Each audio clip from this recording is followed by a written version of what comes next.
The following is a presentation of iRacing on PTR TV. We'd like to thank all of our channel partners for their support.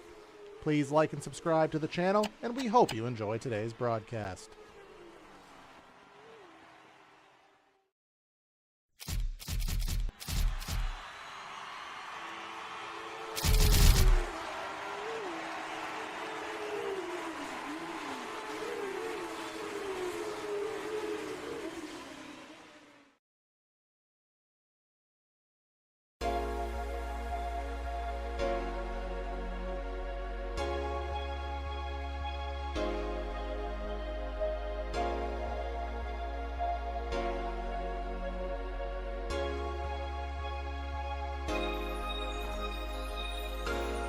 Right in the heart of Southern California lies the historic staple in North American street course racing.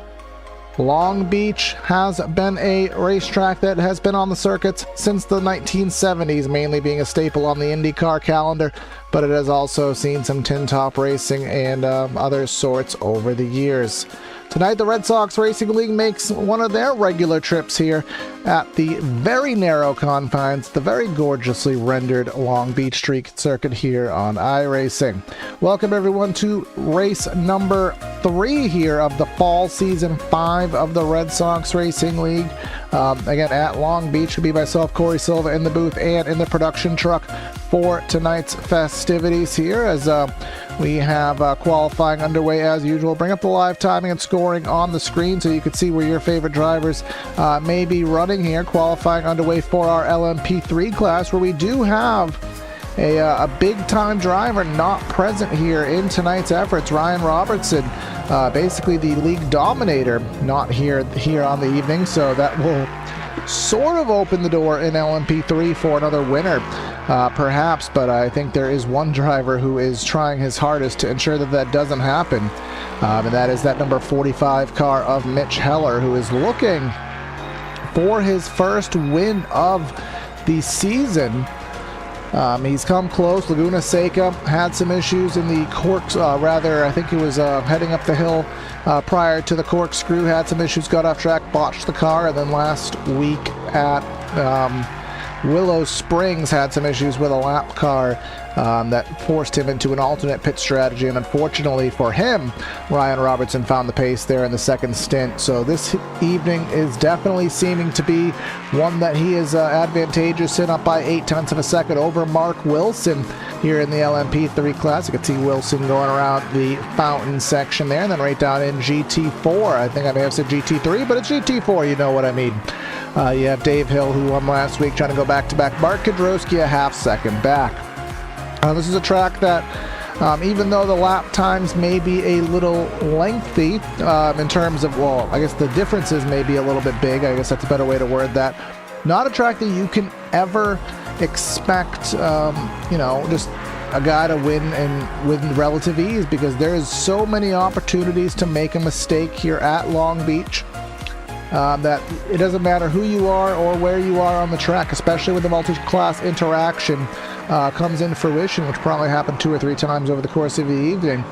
You are going to be put in some precarious positions, predominantly right here in the fountain section, a section of the track that is just hardly wide enough for one car, let alone 2. And a lot of these corners are single lane. You have some really arduous curbs, places where you can get caught with the 1X. If you go too wide, you have some off-camber exits, and again, all the bumps, and of course with the multi-class interaction makes things difficult. You'll see a lot of passes there in turn number 1.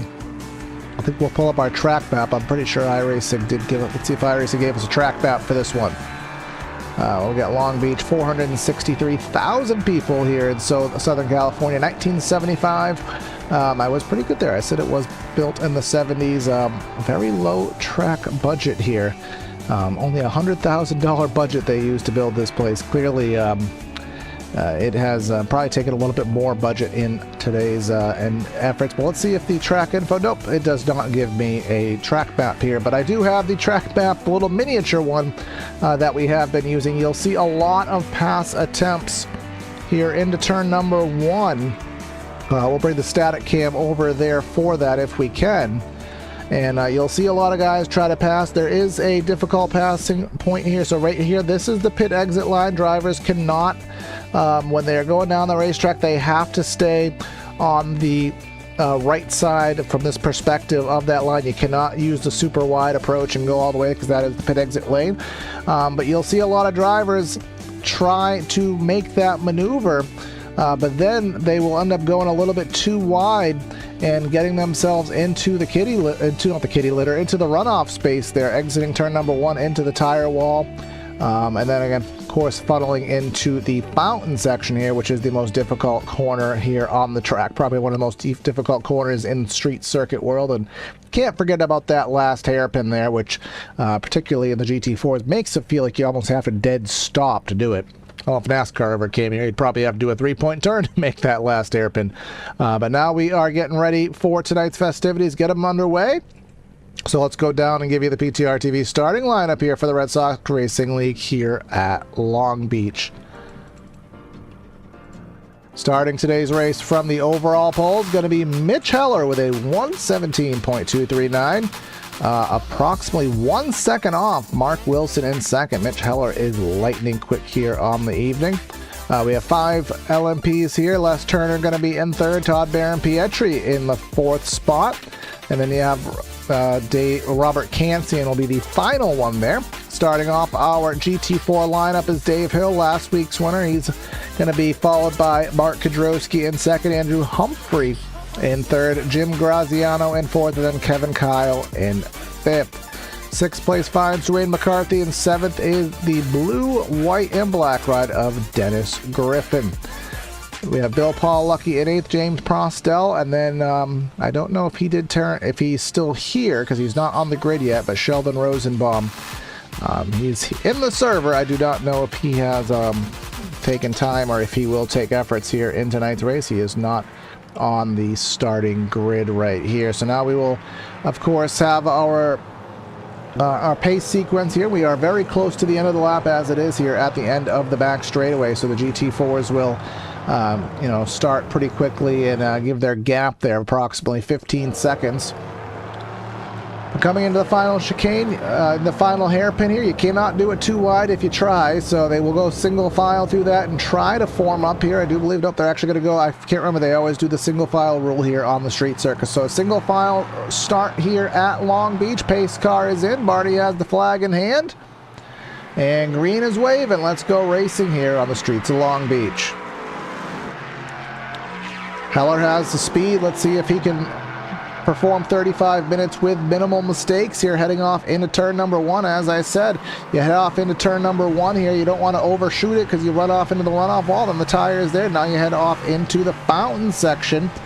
Very, very narrow part of this racetrack. And they will fire off into turns 3 and 4 here. But let's go ahead and check up on our GT4s, which have just taken the green flag.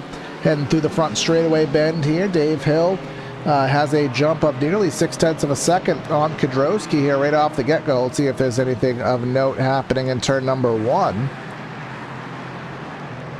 Everybody playing very cordially here because, again, this is going to be much a race of survival more than it is anything else, in my opinion. They're coming through the famous fountain section there. Now let's bring up our live timing and scoring for you at home.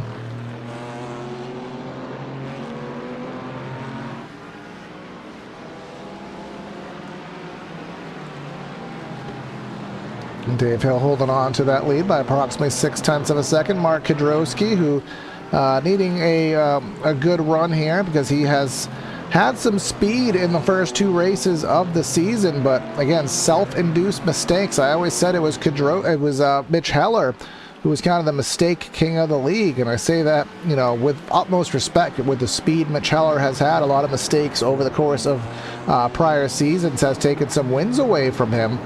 But it seems that he has cleaned up his act for the most part. Not perfect, but nobody ever is. But it does seem Kudrowski at Laguna Seca had basically the fastest car. And then at Willow Springs, he was right up there with Dave Hill, had a car that could challenge him. But self-induced mistakes taken away from him. So he really wants to try and see what he can do, keep it in between the concrete, and let's try to set yourself up for success here, as we'll have to go on board pretty quickly with one of these guys. Les Turner in a battle here down the back straightaway. Bring up our track map back on the screen just as a relative nature. We can see where everybody is. You can see Les Turner really hopping there through the braking zone, and he drops back to 5th. Robert Cansian into 4th. Cansian following Todd Marin-Pietri there in 3rd. A little bit of a lockup there heading into that hairpin, but no harm has come from it.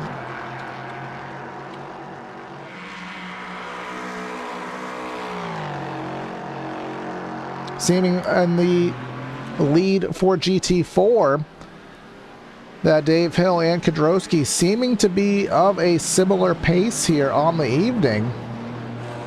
They're running just about 2-3 tenths apart, and it actually does appear that Kedrowski has a little bit of speed on him right here coming into the hairpin. He's going to run a tighter line, and let's see if he can get on that accelerator a little bit earlier. We'll bring up the interval graphic here.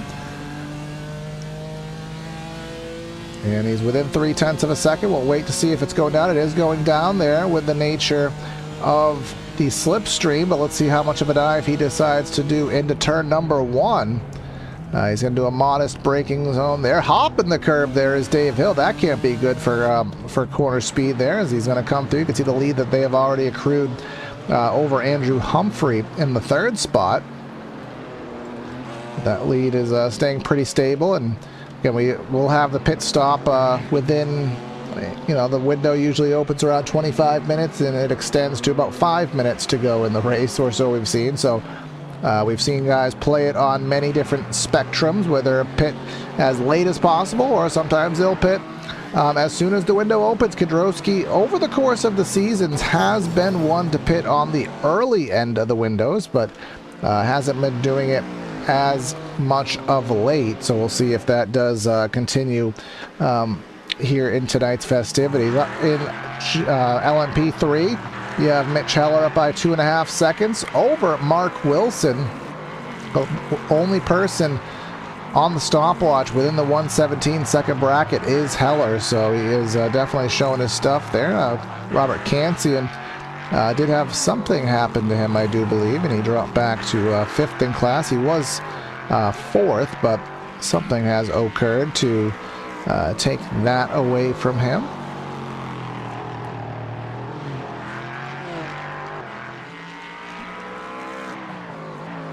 Dwayne McCarthy in close proximity to Kevin Kyle there, and that is 5th and 6th in GT4. You can see on the track map that you can see the leaders in LMP hit and start finish now. The GT4 guys are coming through turn 1, so probably by the end of this lap, if not beginning of next, we will start to see the first class interaction of the day. Lap times are roughly 8 seconds apart between class. You have Mitch Heller turn laps in the high 117s, and then you have Dave Hill, who has pulled out a little bit over Kedrowski. That lead that was a half second is now closer to 1 second here. He's running times about in the low 125, so roughly 7.5, 8 seconds of pace difference between the two of them. So but again, this is a track that this isn't a Road America, this isn't a Watkins Glen, this is not any track where you can sit and breathe. You're on the wheel constantly here, and that corner, that hairpin, is the most difficult corner in iRacing, in my opinion. And the reason I say that is predominantly for those who race on a single screen monitor setup, where they don't have triples, they do not have virtual reality. And myself, I have an ultra-wide monitor, a 49-inch ultra-wide, so I do have a lot of perspective. But for those who just drive on one screen, you literally cannot see where you're turning to, which is very, very difficult to evade the wall and make sure you're running the proper line. And there are a lot of drivers that are racing in that style of configuration, so a difficult track here to do that on, as we're on the rear bumper cam of of Kevin Kyle, looking back to the very scary mouth there of Dwayne McCarthy in that Puma BMW there. They're heading down one of the interior straightaways there. heading into, that's I think 6 and 7. Yep, 6. Switching back to turn number 7, right-hander here. That tire wall to the left definitely can be problematic heading down the back straightaway here, but you can see on the map that we should have some class interaction, and there it is. That is Mitch Heller, who is up by 4 seconds over Wilson. Catch in the back of the GT4s. That was Paul Lucky. Prostel already was passed. Paul Lucky was passed right there. Now he's going to be stuck at a very difficult part. Now he has to stop. He has no opportunity to do anything else. Going for the late apex there. That lets him drive underneath on exit. Good move for him there. But it didn't even cost him on the stopwatch. That's how much faster he is. Mark Wilson still did not even get to pass him. Didn't even get to gain any time on him there. Updated photo from Mark Wilson there, looking nice with the fancy shades there, but he didn't even get to gain any time, even though Heller had to make an alternate line there in the hairpin. Still able to pull out on his lead there. Now Wilson's going to be stuck behind Paul Lucky here, heading through the 4-5 complex. Into 5 here. Track kind of falls away from you off camber. Short straightaway 5 into 6. Get by Paul Lucky there, and then you take hard left hand, and now the track also falls away from you here. Downhill off camber, you switch back, and now you're heading into 7. 90-degree right-hander, evade the wall. Now down the long back straightaway here underneath the Firestone Bridge here on Seaside Way. You head into turn number 8 here, 90-degree corner. They call it the Firestone turn. Big rumble strips there. Switch back underneath the Firestone Bridge. Now you have a double apex left-hander there. Set yourself up for the final hairpin. Full lock to the right, about 30 miles an hour, if not slower than that in some cases. Now onto the front straightaway here, and he will close in on McCarthy and Kyle. We were just following that battle a minute or so ago.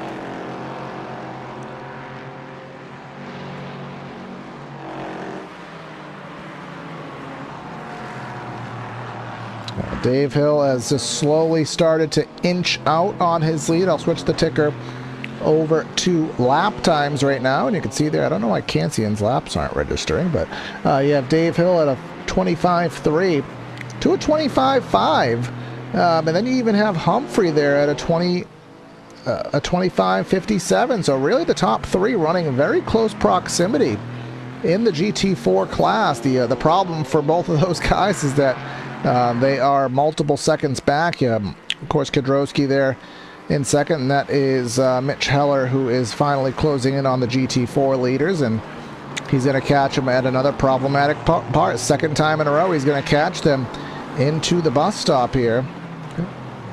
Keep calling it a bus stop. Into the hairpin, he's going to catch him, but you can see there on the live timing and scoring that the lead, well, it went down a little bit, but now it's going to extend. It is kind of a relative gap, so once one car slows down, the gap will shrink, and then it'll kind of even itself out once the other car makes the corner, but it still evens out about 5-6 seconds. So even being in a compromised corner entry there in the hairpin, Heller still extends his lead. That just shows the pace he has. Now he's going to be behind Dave Hill through the fountain section. That will certainly slow him on his ways, and he'll have to be stuck through the fountain. He'll be stuck through 3, 4, even into 5 here. He's going to be stuck behind. This will cost him a little bit of time. He's going to go to the outside, exiting 5 here. Looks like Hill will pull over and give him the straight shot into turn number 6 here. He will do just that. Now exiting turn number 7. And then we have the run down the back straightaway. And underneath the bridge here. See it. In Long Beach Street Circuit, a track that has been on iRacing, I believe. Oh, Mitch Heller with his self-induced mistakes, but luckily he was able to slow it up there. He locked it up into turn number 8.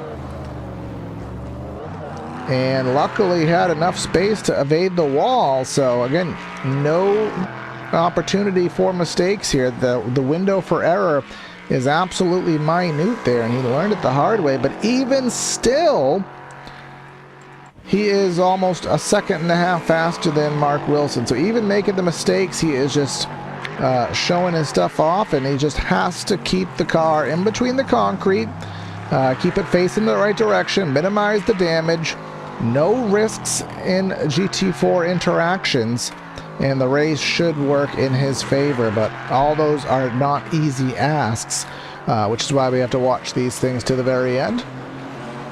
The two guys that tend to be glued together pretty much every week, we always have Kyle and McCarthy. They always seem to be battling each other. And it looks like McCarthy was going to take a stab at it there, but he thought better of it, had to back off. BMW in the form of McCarthy closing in on the Mercedes of Kevin Kyle here. And that gap is roughly half second up to, down to 0.3 up to a half second. Couple seconds ahead of that, you see Jim Graziano in that number 34 Porsche, but we'll see if they can close in. Dwayne McCarthy into the tire wall, exiting turn number 7, which, talk about how difficult it is there to evade that wall. It's a very narrow corner, and he certainly learned the hard way.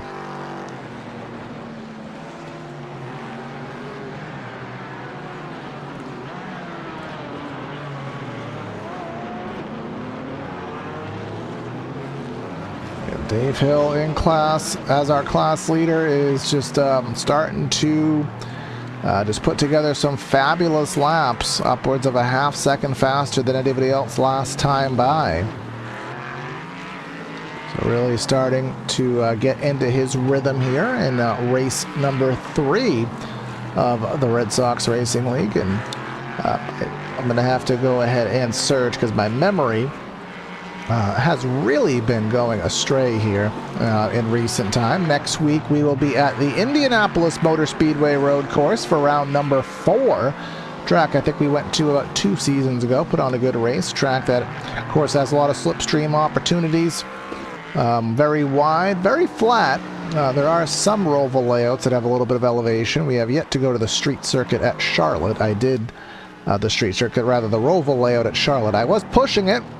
They haven't quite taken me on my word yet. A track that I think would do some have some fun racing. But we'll head to the roval at Indy, heading to Fuji for race number 5, and then we'll wrap up this season at the Daytona Road Course just after, I think, the week 13 build. So perhaps there's rain.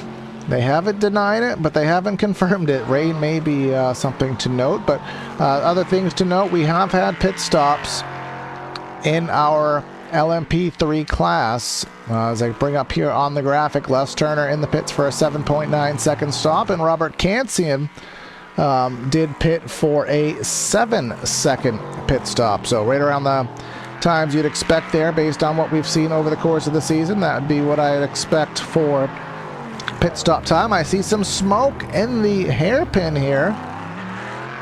There was smoke before Kansian got there, and there was more smoke after he left, so I really don't know if anything caused it. But either way,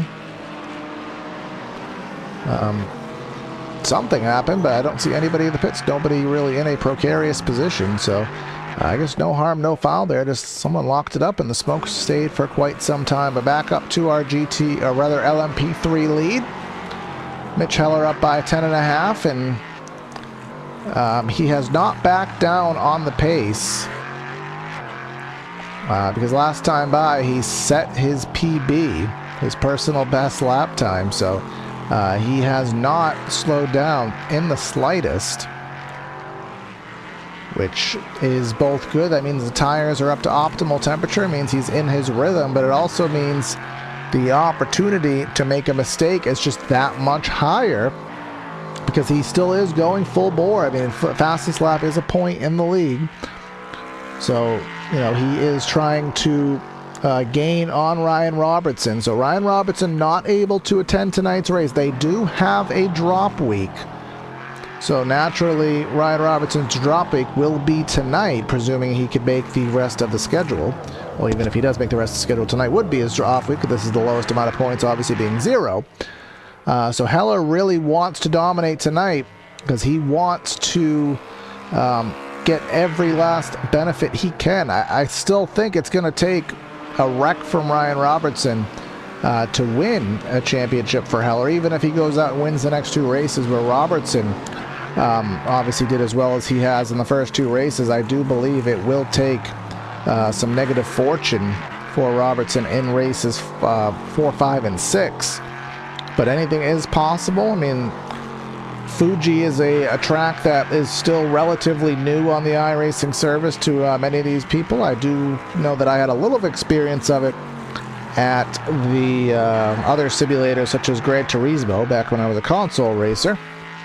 But from an iRacing perspective, still relatively new. Not one of the most popular tracks, so you're not going to see the biggest official fields there. But when we go to Indy and particularly Daytona, we will have some of the biggest, I assume, a bigger grid there, and as well as some of the best competition. As I don't know a soul in the world who races road courses and does not know Daytona absolutely inside and out, particularly with the race, the 24 being there. And it will be there in due course. Interesting to see if we will have any rain. I don't think even if we get rain in the build that they will sprinkle it in for the final race. I think they are nicer to the drivers than that, but interesting to see what would happen in the 2024 season, which would take place in early January here. But yes, James Prostell, by the way, has taken it to the pits. I don't have any inklings of anything that happened to him. So I do think it was maybe he got some damage and just decided that, wasn't worth staying out with the pace he had on offer. But James Prostell out of the race. Did talk about those 2 pit stops for Les Turner and Robert Kansian. They made those stops. They are the only 2 to beat a pit road. No pit stops have occurred within the GT4 class, of which Dave Hill has now gained to a nearly 4-second lead on Mark Kadrowski here. So starting to lose that battle, and Andrew Humphrey starting to slowly close in, I believe, on Kadrowski. Let's go on board and pull up our battle tracker, maybe see if there's a battle going on right there. 125.5 to a 126.5, nearly 1 second faster. And you can see that live gap in the middle. It is going down just a ways, so maybe a little bit of speed there for Andrew Humphrey as he is trying to close on him on that battle for second. Graziano was relatively close earlier. There must have been some faux pas that he incurred, as he is now roughly 18 seconds off the class lead and about 12 seconds behind Humphrey. Let's check out Kyle and McCarthy. They have separated. The rubber band effect between the 2 of them, not enough to keep them in close proximity here. They've separated by just a ways, and I think that's Mitch Heller closing in. He'll go on board here with Heller, and he will get by with relative ease. Heading down the back straightaway here.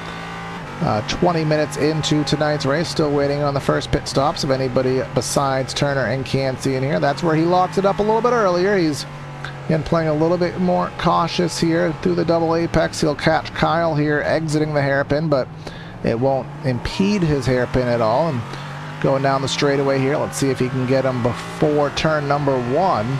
So go to the left here through the bend on the front straightaway. Yep, he will get through with relative ease, and we'll stay on board. We'll bring up the onboard tracker here to kind of see the stats of getting a lap around here. In a LMP3, that is second gear. He's going to go down to first gear, about 40 miles an hour. Up to second. Again, all these shifts at play, roughly 70, and really tough part of the track here. Now you have to watch the curb. Track falls away. Now he's going to switch back, get by the 34 Jim Graziano here, back up to 4th gear. Will he get to 5th? He will not. Down to 3rd, down to 2nd. Now he'll very shallow exit there he took. That way he didn't have to switch back too far here for turn 7. And now down the back straightaway, we'll let full, let all the engine let it roar here. Mark Wilson is coming to the pits along with Marin Pietri, so we'll see this time by. But I do want to see here the speed that Heller will slow to in this hairpin, one of the slowest, if not the slowest turn in motorsport. down to 26 miles an hour, and he will stay out for another lap. Now they have those hairpins. I cannot remember. I want to say they're the casino curves. I can't remember exactly what they are. Those hairpins at Monaco, heading down the hill. I'd be very curious to see which one of those turns is actually slower, because it's very hard pressed to believe that they'd be a corner much slower than 26 miles an hour, predominantly in a car with this much agility and this much downforce, to think that they could only take that turn at 26. So again, I'd be interested to see. We'll have to go on board here with Dave Hill, or another one of these GT4 drivers, and maybe see how they fare here. That's him getting surpassed by a LMP, another one in the rear view. I think that's Marin Pietri getting by. Yes, it is. Todd Marin Pietri running third in class. Les Turner is a little ways behind him, 3 seconds behind him, and then you have Cansian 5 seconds behind. But let's see if Dave Hill, let's go on board with him. 26 miles an hour, 24 miles an hour, so a little bit slower there for a GT4. And is he coming into the pits? No, he's going to stay out as well. And still only GT4 to pit is Dwayne McCarthy. He had an 8.3 second pit stop, which these pit stops a little bit rather faster than usual, as he will get out of the way of, I think that was Robert Cansian there. Pit stops very fast here, and I'd have to imagine that they're not using that much fuel here, as slow as they are. Now we have some chaotics here. Mitch Heller is going to be stuck behind, I think that's Robert Cansian. Cansian is stuck behind Kedrowski, so this is really going to woe up Heller. But again, Heller has the lead to play with. He doesn't need to rush. So now they're going to get by Graziano there, and Heller will just have to work with Cansian. Actually, Heller is going to take it even easier around, not Graziano, around Kedrowski there. Heller's going to get by Kedrowski, and now he's going to set his sights on Robert Cansian, which is a same class car. However, Cansian is not running the pace by any stretch that Heller is. Cansian already pit, so he's not going to be a lap off the pace pretty soon, as there's going to be a lockup there. That'll slow Cansian down. Cansian has already pit. Heller is the only LMP to stay on circuit right now, as that's Dave Hill, our class leader, up by 4.5, getting surpassed by Cansian and then being surpassed by Heller. Cansian technically is trying to stay on the lead lap, but once Heller pits, he will be back in a position where he is well within the lead lap. But just right now, with the pit stop is still yet to be had, that is why we stand where we stand. Really no battles to speak of on circuit right now, just waiting for these pit stops to occur here, as now we're under 10 minutes to go, so just about 7 more laps. That is the 69 car of Andrew Humphrey nearly into the fence. You can see some scratches on the left side of the car, so clearly the concrete has been his enemy at least once here on the evening.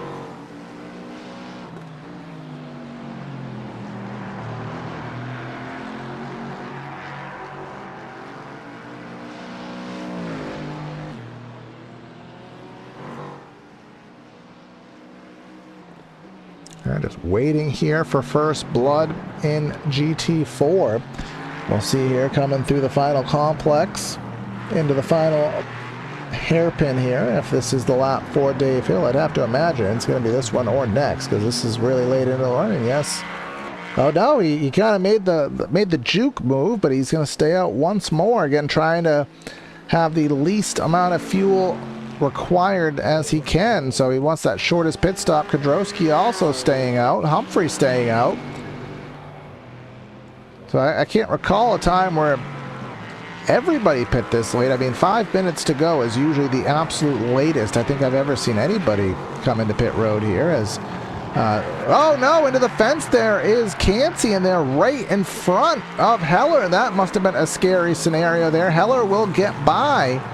But Cansian was within a car length of Heller there and hit the wall there. So very good evasive maneuvering and reading of the situation for Heller. Again, Heller did not need to press him at all. There was no need to be close. So he was able to kind of take his time and find a way by there. No pressure from behind. He's going to have an absolutely massive lead of probably about 13, 14 seconds. Once this all shakes out, we'll see if this is the lap. Again, he's the only LMP to stay on circuit. There is Dwayne McCarthy exiting the hairpin. And he's still going to stay out one more time. Really don't understand why. I mean, there's nothing to gain by staying out late. There's nothing really to gain from it. He has the lead. He's going to cycle out to a massive lead. I wouldn't personally take the risk on the fuel, but then again, so is GT4. They're really stretching it. So again, we always talk about the fuel load here. It's roughly between 30 and 40%. I know every car is a little bit different because they want to have that fuel window open up so that there is a required stop. We've seen some guys pit 25 minutes into the race as soon as it opens, and we have seen guys run it as lean as possible. And remember, they do have to make it back on the cool down lap. They have to make it back to the pits on their own power, so they can't just fuel it up to hit the checkers. They have to fuel it up to be able to make it back to the pits in a timely manner without any form of assistance. So we're closing in on 5 minutes left to go in tonight's effort, so I have to imagine he's going to be pitting this time by. How much fuel could still be in the tank there as he does lock him up there in the hairpin? How much fuel could possibly be left? Oh, enough for another lap. So this is 23 laps. This is lap number 23. So it is going to be at least, he's going to have to complete this lap to make it back around. Let's take a look at our GT4 counterparts just exiting the hairpin, and they're staying out. This is absolutely perplexing to me. I've been covering these guys for the better part of 3 years. No, more than that. I've been covering these guys off and on since 2018. Basically the last 3 years consecutively, more or less. And I do not recall ever seeing pit stops within 5 minutes. By the time he gets to the stripe, it's going to be exactly 5 minutes. I don't recall ever seeing pit stops this late. So, of course, these guys know what they're doing. They're smart. They're regulars. They practice. They know what they're doing. Just the anomaly of this circuit, just not requiring, just not burning fuel at the pace of a lot of the larger tracks we go to, is allowing them to stay out much longer. And finally, with 5 minutes to go, Heller is going to take that hard break into the pits. We'll be interested to see what his logic was there on pushing it so far. Maybe it was just a learning curve, and just wants to add it to the notebook in case they come back here in the future. I mean, typically, I think this is maybe the second or third time we've come to Long Beach. They do kind of put it in the regular rotation here, so maybe he just wants to have that in the notebook. LMP3, they can go X amount of laps here. And Dave Hill, he's going to stay out. Now, don't even tell me that a GT4 is going to run this entire race. I mean, I remember Ryan Robertson had asked Admin one year that if I can stay out without pitting, is that against the rules? And they basically said it's not against the rules not to pit, but kind of like the old NASCAR adage, it might be legal now, but it's not going to be legal next week. I'm pretty sure that's what they did. I don't think they made it a rule. I think they just tweaked the fuel so that it would be physically impossible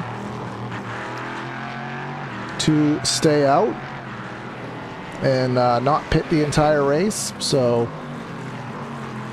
I don't foresee that happening, but again, we're closing in on about 3 laps to go in this race, and we still haven't seen pit stops.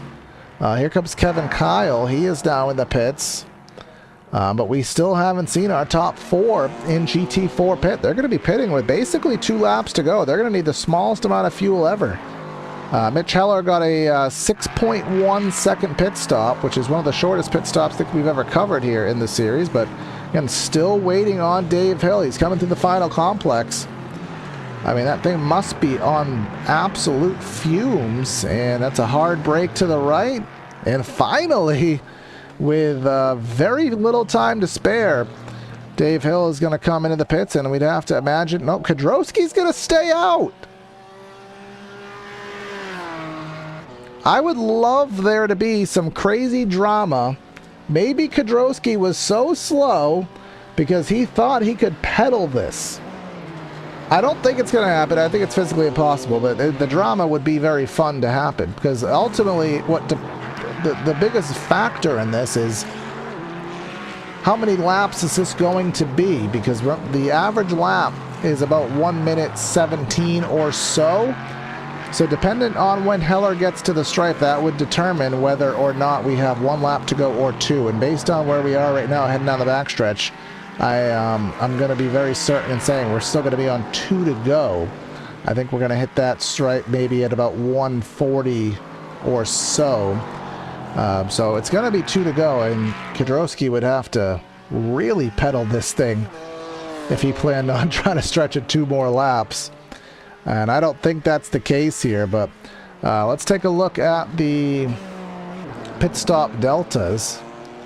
It's about 40 seconds for Dave Hill, and Kedrowski is 28 seconds back. So yeah, he should lose. Yep, he's coming into the pits now. No crazy dramatic situation at play. He should be probably about 10 seconds down once he completes his pit stop. So again, just very, very rare scenarios in this series to have them pit this late into the window, but we're on what should be 2 laps to go, because we'll probably cross the stripe with maybe 30 seconds left on the clock. So Barney the flagman should throw us the white flag, and we'll kind of run about a minute of overtime, if you will, here. Just, you know, these timed races all are very contingent on when the leader crosses the stripe. We've seen races that are called, you know, final corner, we get a white and a checkered at the same time, and we've had races that, you know, basically get a full extra lap. It all just depends when the leader hits the stripe, but we're going to hit the stripe with more than ample time, as Dave Hill has now passed Kedrowski here, and the gap was rather minimal, so I don't know how it worked out.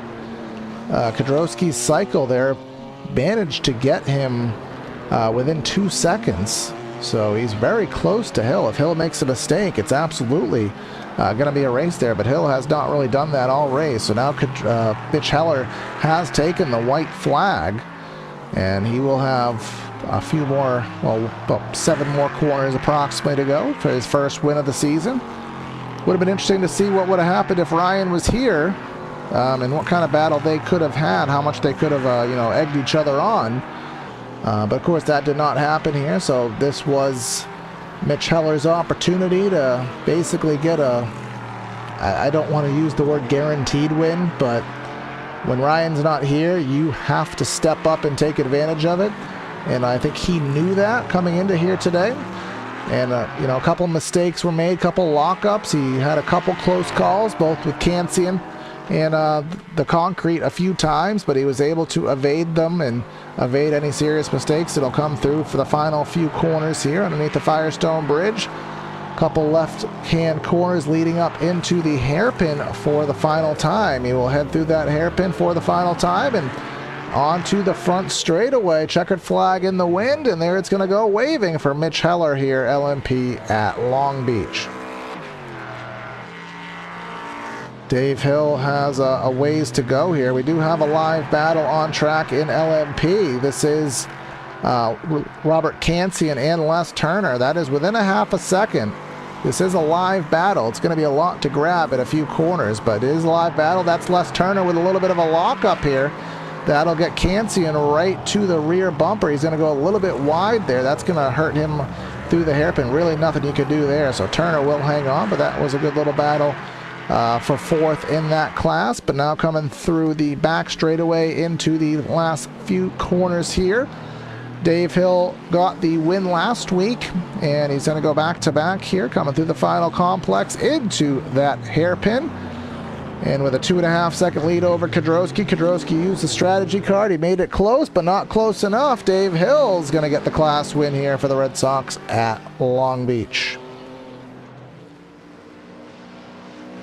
Well, congratulations go to both of our class winners and to everyone for having a nice clean race here at a very, very difficult track. Congratulations go out to everybody for their efforts. But now that that race is over, let's go ahead to the final results here today from the Long Beach Street Circuit. Getting the win, Mitch Heller in LMP by 19 seconds over Mark Wilson. Todd Marin-Pietri with the third. We got Les Turner fourth in class, and then we saw that battle there, Turner, and then Robert Cancian fifth within class. Dave Hill gets the win by a final gap of 3 seconds in GT4 over Kedrowski, with Andrew Humphrey in third. Fourth is Jim Graziano, and then Kevin Kyle in fifth. And then rounding out our grid of drivers here within class, we have Dwayne McCarthy finishing in 6th, Dennis Griffin finishing in 7th, Bill Paul Lucky in 8th, James Prostel had an early exit in 9th, and then Sheldon Rosenbaum did not take any time here on the evening. He did qualify in practice, but for some reason was not able to make today's race. So we will just kind of wait a minute. These guys do have to complete their cool down lap. So once they complete that cool down lap, I expect them to come on in and have a quick word with me on their efforts here today. And Heller getting, just as I say that, here he is, Mitch. So obviously with Ryan making the announcement that he's not going to be here today, that basically opens the door for you to say, I got to take advantage of an opportunity. And he did just that. You kept it in between the concrete, minimal mistakes, and a pretty easy win, although I know it wasn't that easy here at Long Beach.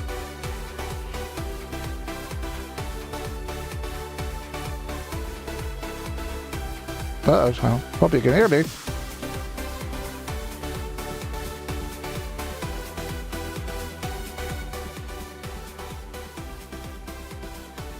Well, may have some audio issues here with Mitch. He is here in the room with me, but I do expect Dave Hill to come in too, but hopefully Mitch's audio works a little better. Maybe he's on push to talk or something, but we'll see if he can get that feed going, and we'll see if Dave Hill will come in with us for a GT4 interview here in just a moment.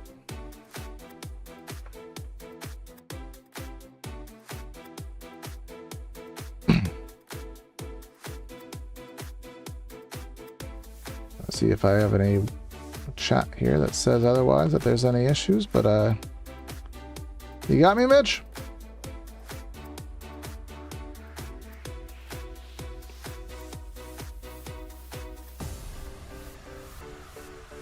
All right, so I'm just gonna kind of wait another minute or so and see if I can get either of these two. So Mitch is moving out. Maybe he's gonna try to pop out, pop back in. All right, let's see if we got me now.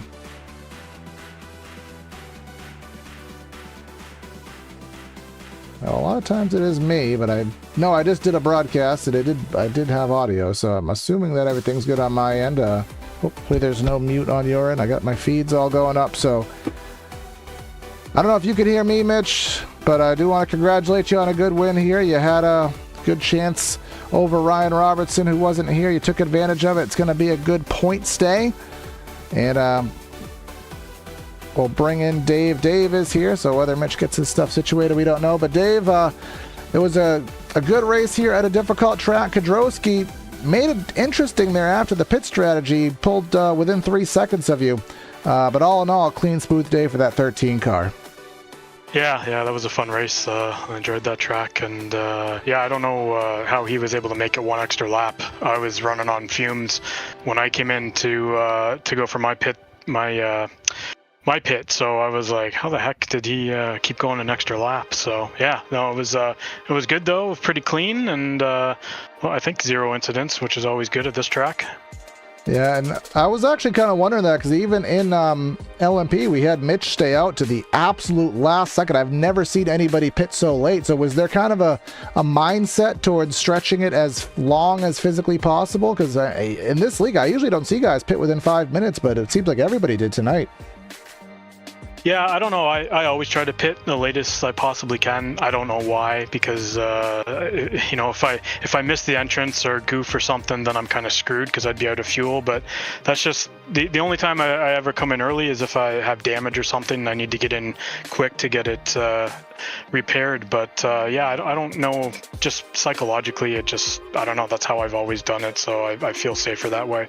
It worked just for you. And I think this is back-to-back. I think the turkey will be next week at Indianapolis Road. How do you feel about heading to the famous Brickyard next week? Gonna have to try to put in a few laps. I haven't been there in a long time, so I think for me it's been hit or miss at that venue. So I don't know. We'll give it a shot, see how it goes. All right, man. Well, congrats on a win here at a very difficult track, and we'll see if that practice works for you next week. Awesome. Thanks, man. Thanks to you and Les and Terry for putting this on. Really fun league, and just a little shout out to my little guy Nolan. He should be in bed, but whatever. Makes two of us. Mine's still making noise too, but congrats, man. We'll talk to you. All right. Thank you, sir. All right, and then we have, we'll see, last-ditch call to see if Mitch's audio is going to work for us. All right, I stalled it like a newbie that doesn't know how to use a manual transmission, but unfortunately we'll have to resort on that and omit the interview. Maybe we can talk to him twice next week here at Indianapolis. But solid race for the Red Sox Racing League here at Indy. Make sure you like and subscribe. We finally hit our milestone of 1,000 subscribers. Still looking for more, as we always look for growth to help ourselves and, of course, helps the leagues get their exposure. So like, subscribe, share the channel, videos, all that fun stuff. But stay tuned for some broadcast in the future. We got a big one on Saturday night. I hope to see you there. But that's going to be Corey signing out of the booth. Have a great night, and we'll catch you next time.